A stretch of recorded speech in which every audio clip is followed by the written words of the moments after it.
So far so good. It seems like we're moving pretty smooth. You know, from what I hear, we might have a little, you know, bump in the road later, but as of right now, we're doing pretty good. A baby bump in the road later? Yes, a baby bump, about 9 months old. Yeah, it needs to get mushed a little. Yeah, we need to mush it. Would it look horrible if I punched her in the stomach on camera? You did that to me. Don't do it. He punched me. Every side to shoot her from, I will pin the armhole of her nightie so that it doesn't show the straps. This one's gonna be her nightgown. It's supposed to kind of look old and like she hasn't been taking care of herself, so it's kind of sweat stained. I did it with tea bags, and I took a blade and roughed up the edges so it didn't look brand new because I just bought it. She's gonna be wearing it over our fake pregnancy belly, which is really hilarious. But I did come outside earlier during a break, and I had the baby belly on, and I had the dress over top of it, and I'm walking around smoking a cigarette, and the looks that I got from people in cars, pointing at me, whispering on the street, it's like, wow.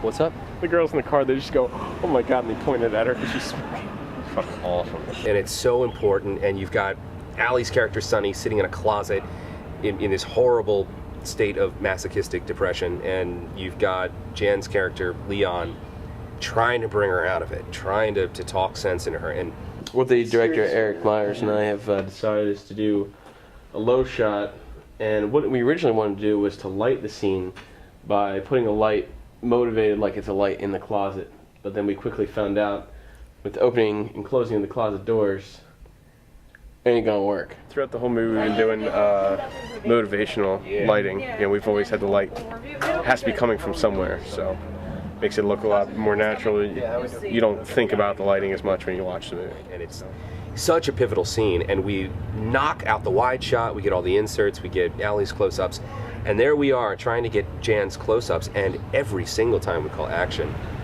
there's a car backfiring on the street.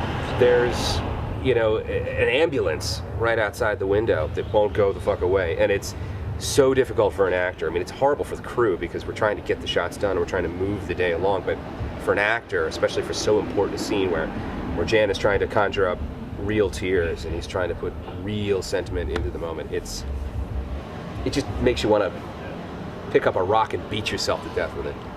But hey, Kenton's great, otherwise.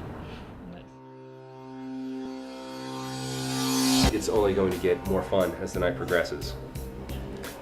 The best is yet to come. Mm-hmm. Keep watching this documentary. I'm questioning the scene, not the content, because the content is vital, it's everything. Mm-hmm. And I love the idea of all the action playing out in past tense on the voicemail. But I feel like we just came off of this scene where you've got the two characters sitting there having a conversation where she is wrapped up in a tightly confined space with this ring. And now we're going to her coming in here and putting herself back into another tightly confined space with the ring. It makes thematic sense, it's just that I don't know how visually interesting it's going to be one after the other, you know what I mean? Well, they're not right after each other in the script, are they? Yeah, they are. Immediately. Oh shit, you're right. She comes in, the machine is blinking, she hits the button, and it's Leon going, hey, it's me. Look, that was bullshit what you did. I left because I'm so upset.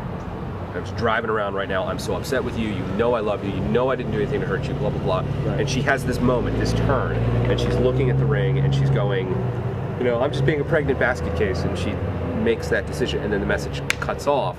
No, we're just really worried about the film staying visually interesting and not being repetitive and redundant in our shots.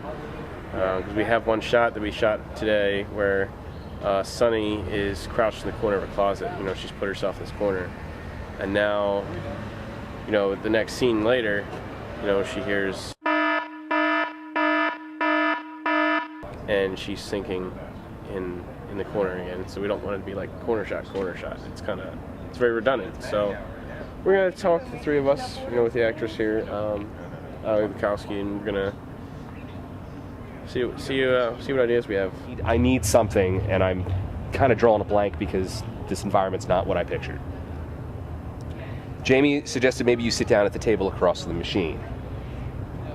The thing that's really, really important with this is because it's all going to be ADR'd, I need to know I have enough coverage, enough footage of you sitting there because if we even have just 5 seconds too little footage, suddenly I've got to have the actor speed up the voiceover work to make it work. So I need plenty of coverage. Let's go back in there, let's clear the room, the kitchen of all non-essential personnel, and let's, the three of us, work it out. Okay? We want to have you walk in. Do I have the ring box in my hand? So we had my mom do this sketch, and what it's going to be is a match shot to the first date scene. We took a frame grab from their first date, and so it's going to dissolve from this frame to the sketch in the same placement in the frame, and then it's going to pan over to reveal Allie sitting on the bed posing as Leon sketches a picture of her at his place. And I told her to concentrate on the eyes and then put in just enough of the lines of the face that we recognize who it is. Careful not, you never rest your hand on a hand. Yeah. You always hold your hand out, even if you have to balance with a finger. In fact, a lot of artists use a stick. So I was thinking like down here, should be like just going in under here. Enough that we catch the detail in the pic.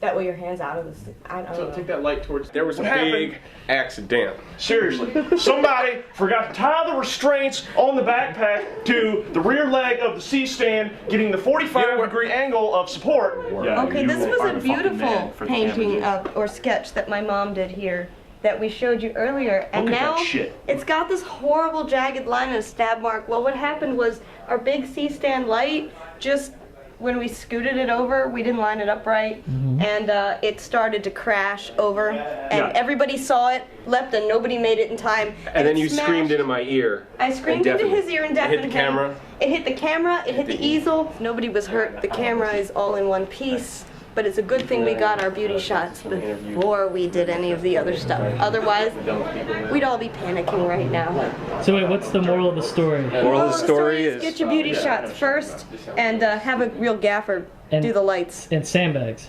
Sandbags. Well, no.